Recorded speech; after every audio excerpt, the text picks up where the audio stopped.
Hi guys, welcome back to Angeli's Math Desk. In today's video, we will be starting with the topic of quadrilaterals. First, let us talk about what is a plane surface. I would say that a paper is a good example of a plane surface. Now, let's talk about what is a plane curve. When you can join a number of points without lifting your pencil from the paper, you get a plane curve. So what is a plane curve again? When you can join a number of points without lifting your pencil from the paper, you get a plane curve. Now, let's talk about what are polygons. Polygons are simple closed curves made up of only line segments. So what is a polygon? A simple closed curve made up of only line segments is called a polygon. Now we see that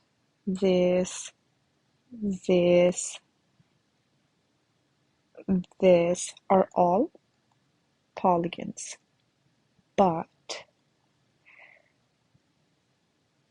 this or this or this are not polygons. Now, there are different types of polygons depending on the number of sides. Let's make a table of that. So we'll say name of the polygon, number of sides, and we'll try to draw a figure. So let's talk about number of sides 3. Polygon with 3 sides is called a triangle, and it looks like this. Polygon with 4 sides is called a quadrilateral, which looks like this, or many other versions. We're just picking that one up for now. Then with number of sides as 5, it's called a pentagon, which looks like this. Then with number of sides 6 is a hexagon, which looks like this. Then with 7 we have a heptagon, and we can just keep going with the shapes. With 8 it's octagon, and so on and so forth. For n number of sides it's called n-gon, and again we can keep going on for that n number of sides for the figure. Now let's talk about diagonals. What are diagonals? A diagonal is a line segment connecting two non-consecutive vertices of a polygon. So let's look at this example. Let's say we have a rectangle ABCD, which is also a quadrilateral. Now in this case, the diagonals of this rectangle will be AC and BD. Why? Because AC is connecting vertices A and C, which are non-consecutive, and BD is connecting the vertices of B and D, which are also non-consecutive. Therefore, a diagonal is a line segment connecting two non-consecutive vertices of a polygon. Now, similarly, if we were to look into the diagonals of a pentagon, which is also a polygon with 5 sides, we will see that this is what the pentagon, first of all, looks like. Let's name this A, B, C, D, and E. Now, the diagonals of this pentagon have to be AC, AD, again, connecting the non-consecutive vertices, BE, BD, again, connecting the non-consecutive vertices, and EC. Now let's talk about the interior and exterior of a closed surface. Now let's say we're looking at the following closed surface. In this case, what is the interior? This is the interior of the closed surface. Everything that's outside the closed surface, outside, is the exterior of the closed surface. Now, similarly, if we were to look at this figure, everything that's on the inside of the closed surface is the interior of the closed surface, and everything that's on the outside of the closed surface is the exterior of the closed surface. The interior has a boundary. As you can see, this is the boundary, and the exterior does not have a boundary. Now let's talk about what is the union of the interior and exterior of a polygon. The union of the interior and the exterior, so everything, is just called the entire space. The union of the interior and exterior is called entire space, which in this case is, this specific sheet of paper that we're looking at. In this case, it's this part that we're looking at. If I were to do it on a different page, we will see, if we're looking at this figure, this is the interior, this is the exterior, everything on the outside of the closed surface is the exterior, and the union of the interior and the exterior is the entire space. So in this case, it's this sheet of paper we're looking at. Now let's talk about convex and concave polygons.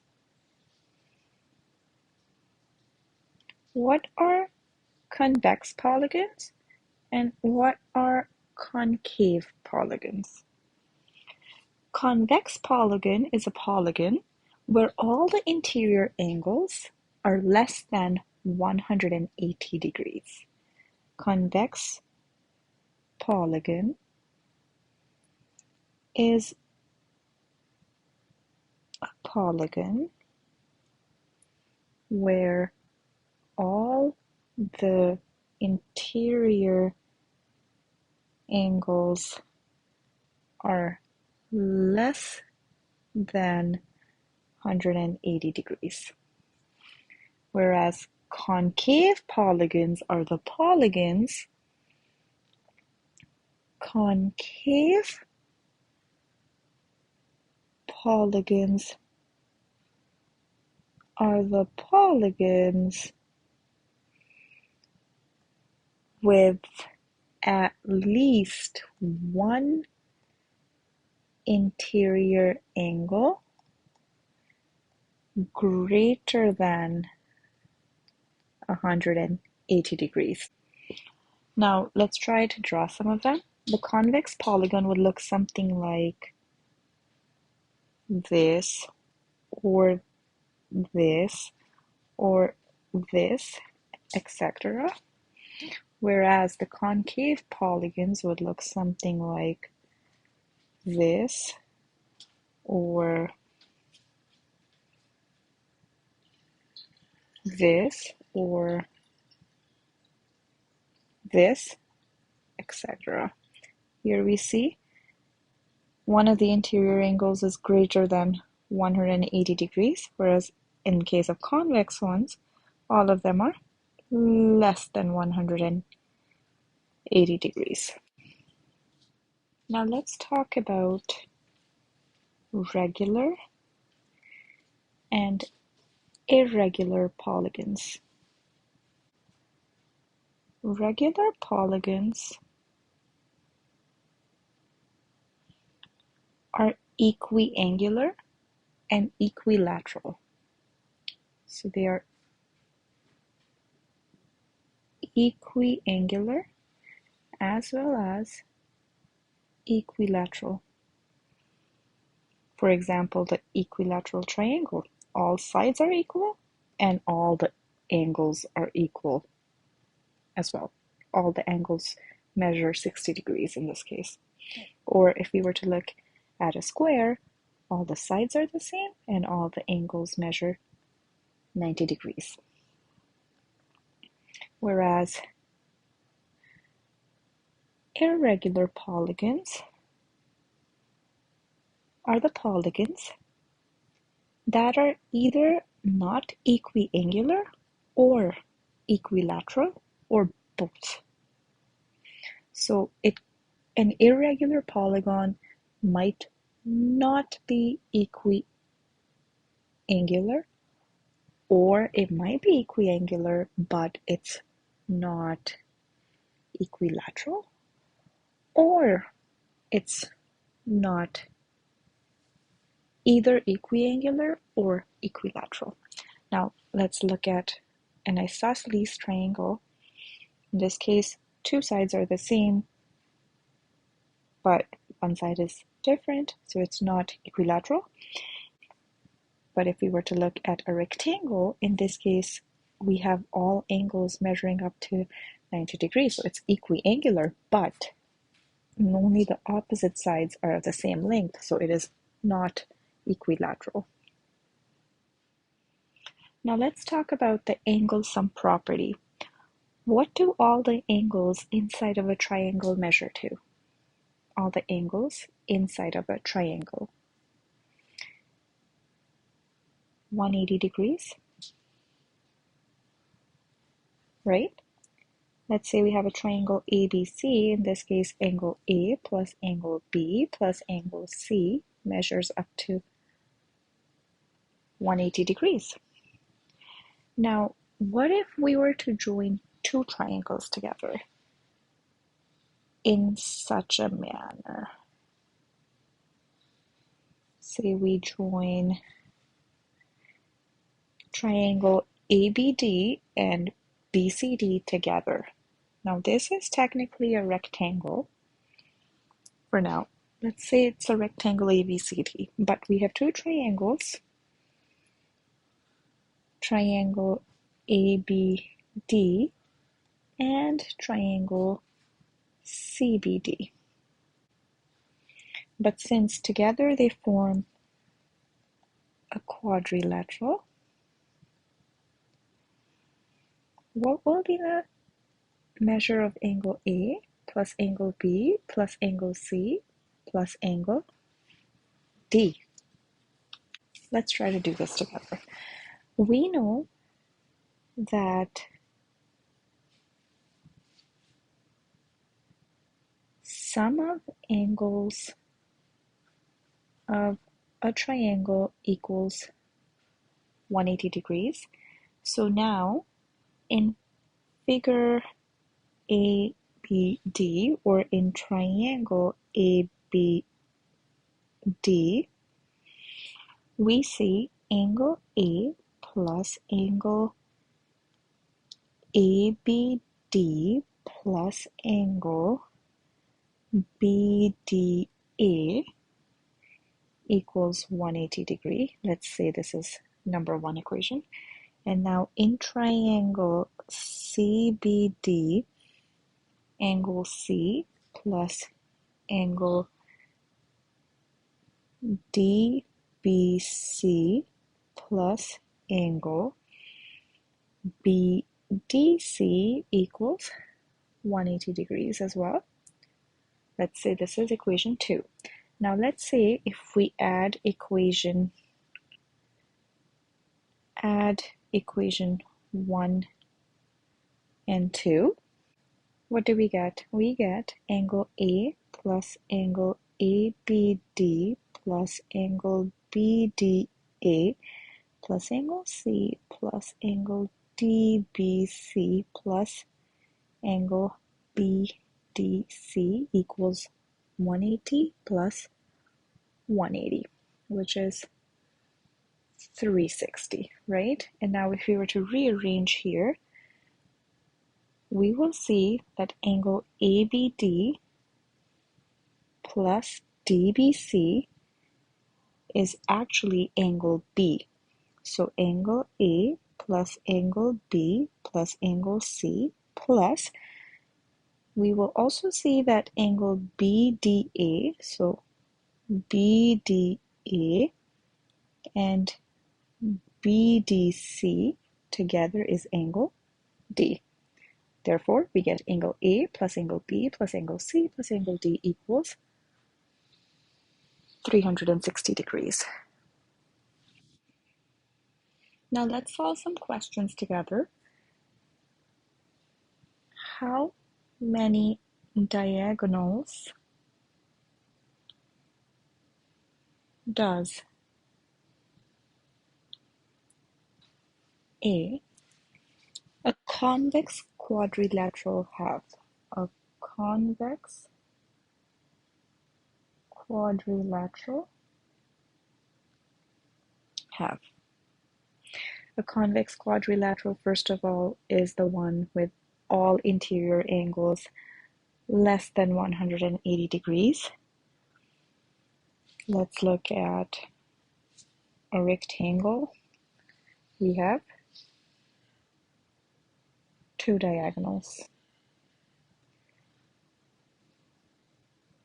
Since we're looking at a quadrilateral, so sides 4 and a convex one, we looked at a rectangle, we get two diagonals. B, how many diagonals does a triangle have? Let's look at triangle ABC. We actually see that there are no non-consecutive sides that can be joined by a line segment. Therefore, a triangle has 0 diagonals. Now let's solve the next question, which is,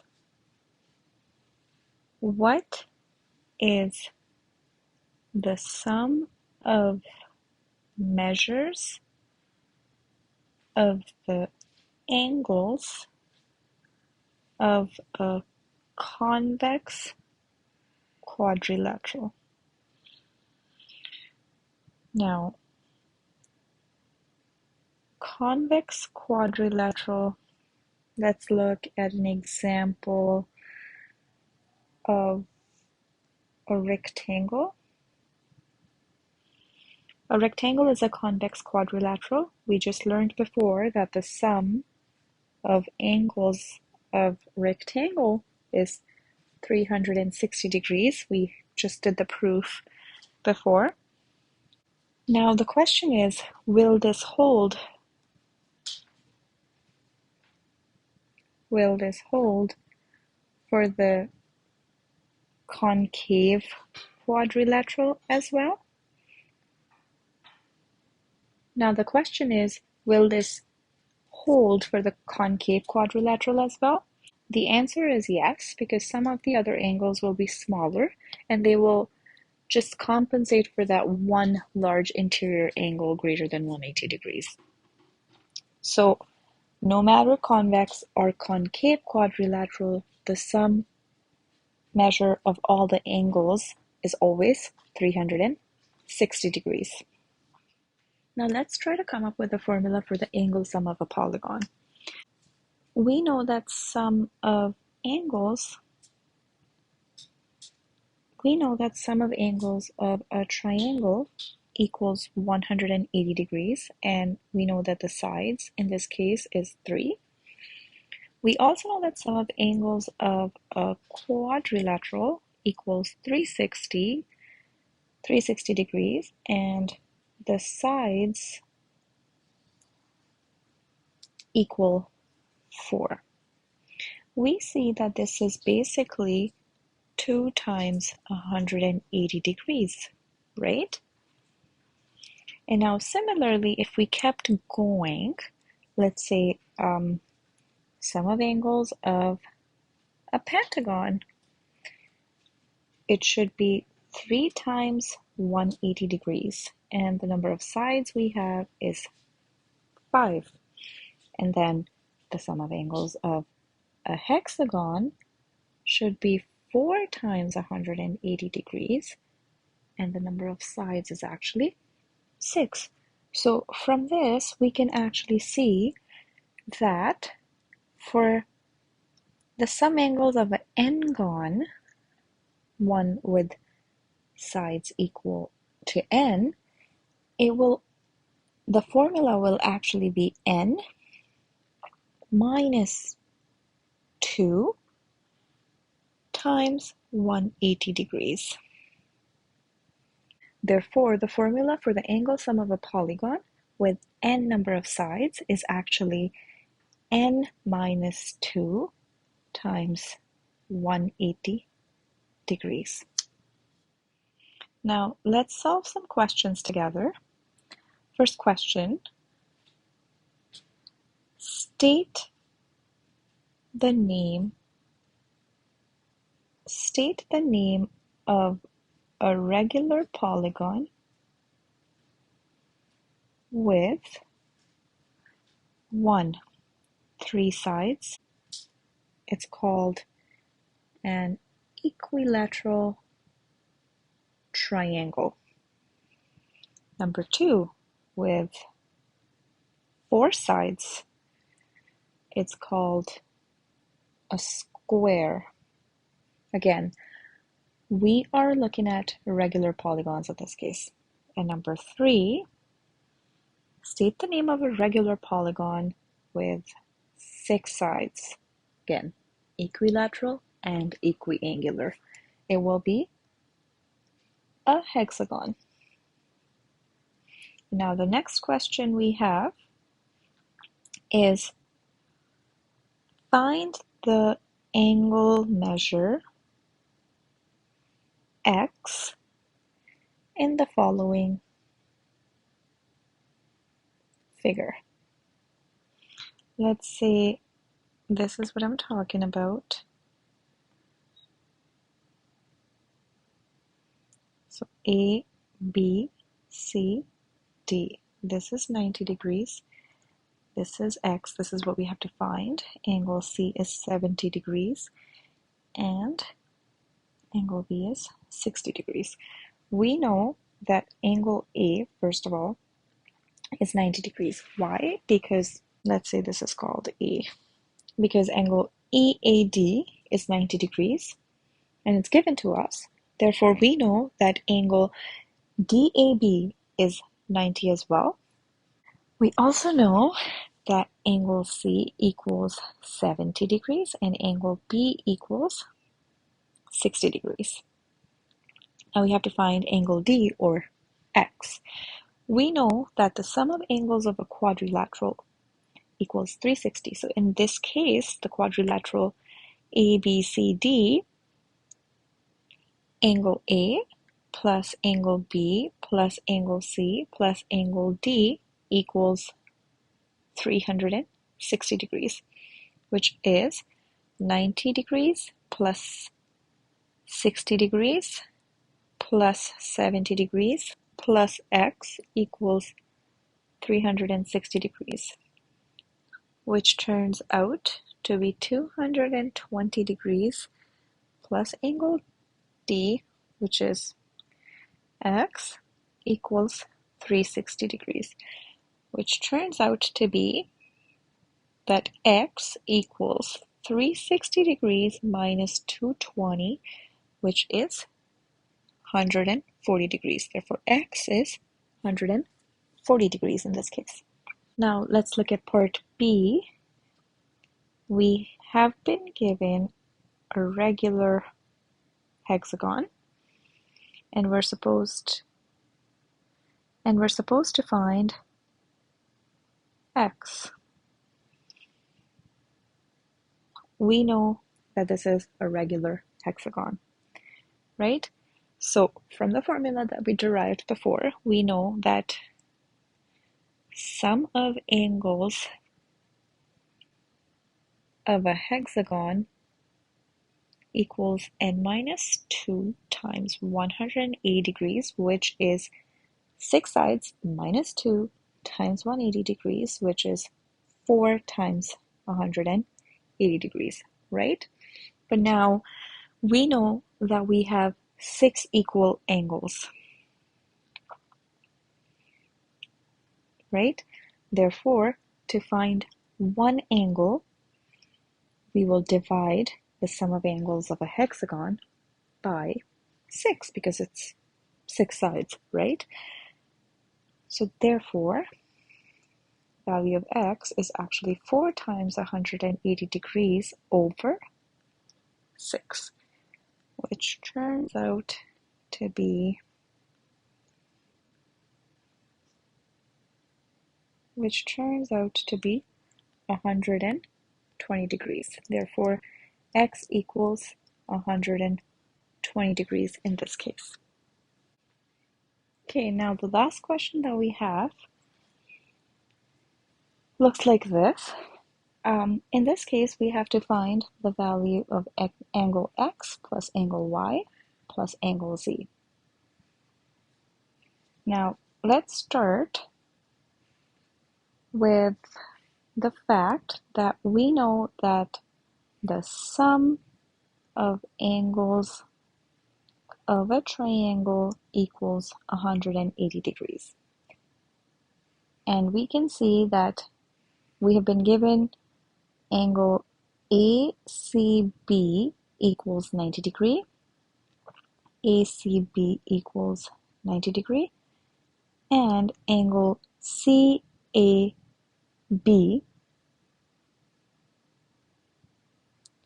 equals 30 degrees.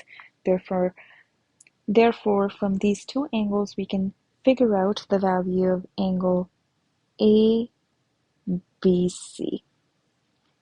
Therefore, angle ABC plus angle ACB plus angle CAB will equal to 180 degrees, which implies angle ABC plus 90 degrees plus 30 degrees equals 180 degrees, which implies angle ABC equals 180 degrees minus 120 degrees, which is 60 degrees. Therefore, angle ABC is 60 degrees. AC is a straight line. We know that AC is a straight line, and we've been given that angle C is 90 degrees. Therefore, what will be angle X? Angle X will be 90 degrees as well, right? And now similarly, we know that AB is a straight line. Therefore, angle CAB plus Z will be equal to 180 degrees, which implies Z equals 180 degrees minus 30 degrees, which is 150 degrees, right? Therefore, z equals 150 degrees. And now similarly, we know that CB is a straight line as well. Therefore, angle ABC plus y should also be equal to 180 degrees, which implies 60 plus y equals 180 degrees, which implies y equals 120 degrees. Therefore, what is the value of x plus y plus z in this case? It's 90 plus 150 plus 120, which turns out to be 90 degrees plus 270 degrees, which is 360 degrees. Therefore, the value of angle x plus y plus z actually equals 360 degrees. So this brings us to the end of our video. If you guys do like my videos, please do not forget to like and share this video. Also, do leave a comment down below. Please subscribe to my channel and hit the bell icon so you never miss a video ever again. Also, if you guys have any other questions with regards to other math topics, please do leave them in the comments down below as well, and I will get back to you on those as well. Bye for now.